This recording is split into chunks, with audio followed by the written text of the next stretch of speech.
So Raphael Warnock is running for a seat in the U.S. State Senate, and he's really started to make a name for himself for, among other things, promoting himself as being a pro-choice pastor. Now, if you don't know who he is, he's currently the pastor of the historic Ebenezer Baptist Church in Atlanta, which is the same church that Dr. Martin Luther King Jr. pastored at, and now he's running for Senate. Now, I haven't been following his career too closely at this point, but I was able to catch a couple of clips of him defending his view that the pro-choice position is in perfect harmony with Christianity, and when I heard him, I just knew that I had to make a response to this one. So let's get right into it. If this is your first time here, go ahead and hit the sub button, and meme team, you guys ready?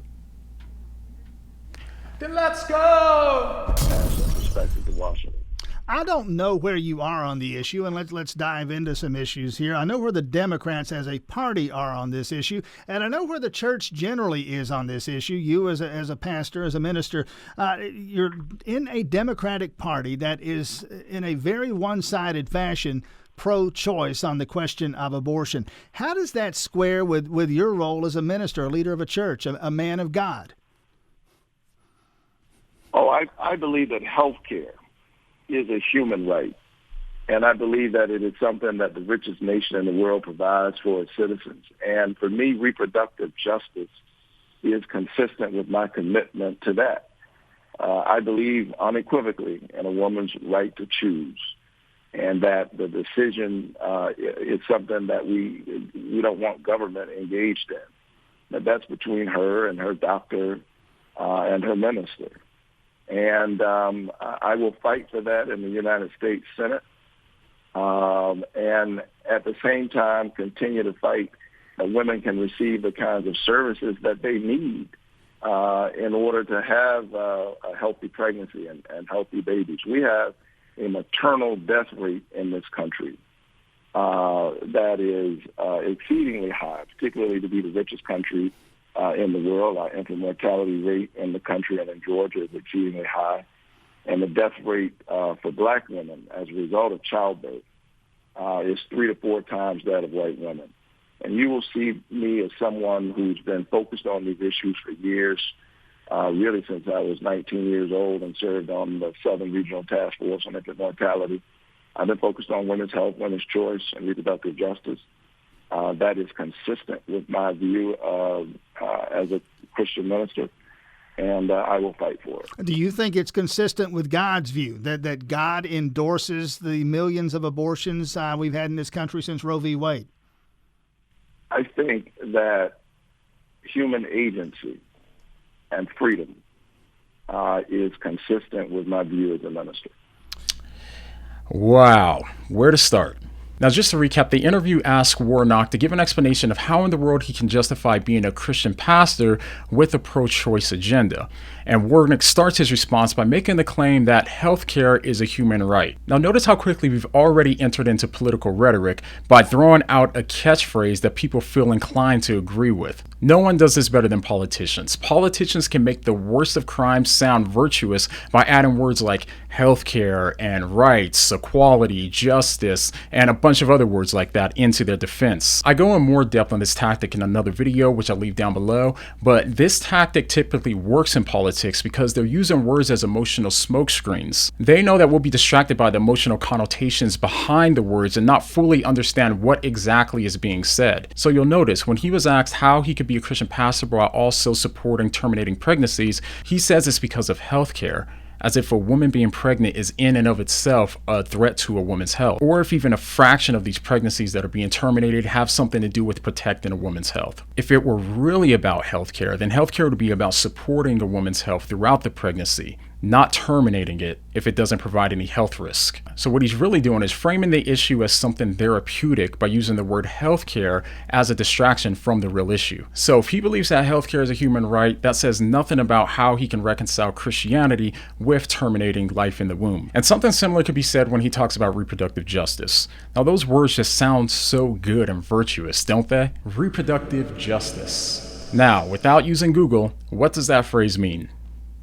Huh? The reality is most people don't know, but the phrase sounds good to everyone. That's what we call an effective smokescreen. So when people start to applaud phrases like this, they usually do so on the basis of the emotional connotations behind the phrase, not because they immediately understand what the phrase actually means. But we haven't even got started yet. Now let's return to his main argument. So now he argues that he supports a woman's choice to terminate a pregnancy on the basis of human rights. Now at this point, it becomes obvious that either Warnock hasn't thought things through very well, or logical consistency isn't his strong suit.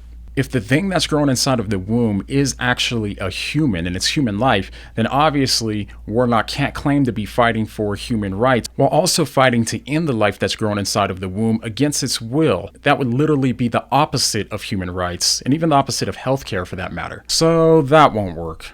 But interestingly, Warnock doesn't even claim that the fetus isn't human life.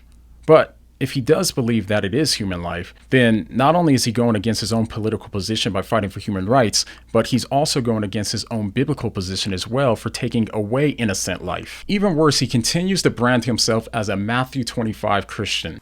You need look no further than Matthew 25. I'm a Matthew 25 Christian. That's what I am. As I said the other night, I'm a Matthew 25 Christian. But in Matthew 25, Jesus is making explicit claims to those who don't care for the least of these, which refers to the most vulnerable in society. He says those people who do them harm are going to have a really bad day on Judgment Day. And who could be more vulnerable than the unborn who can't even defend themselves? But we can't take his silence as affirmation that he believes that the fetus is human life. So instead, let's just go ahead and say that he claims that the fetus is not human life, which I believe he would have to in order to claim that the biblical view is consistent with his political fight for terminating pregnancies. So if he does conclude that the fetus isn't human life, does that help his position? No. Not really.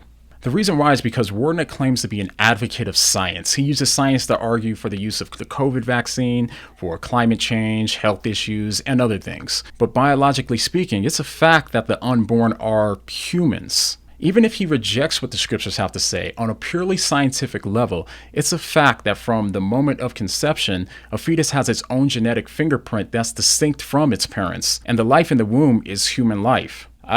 But now it seems that Warnock is in a dilemma. On the one hand, if Warnock chooses to let the scriptures be the authority on his position here, then he has to reject his political views. But on the other hand, if he chooses to reject the scriptures and science based on his political views, then he needs to stop saying that his ideas are driven by his faith and stop calling himself a Matthew 25 Christian. I'm a Matthew 25 Christian. That's what I am. And if he takes his political views to be the authority on the matter, then he needs to stop acting as if the Bible and science are both authorities on his political views. If he chooses this direction, then he can't use science as an authority in his campaign if he does care about integrity and consistency. He says that his faith has no quarrel with science, which is technically true since science and the Bible claim that life starts at conception, but that doesn't really help his pro-choice case now, does it?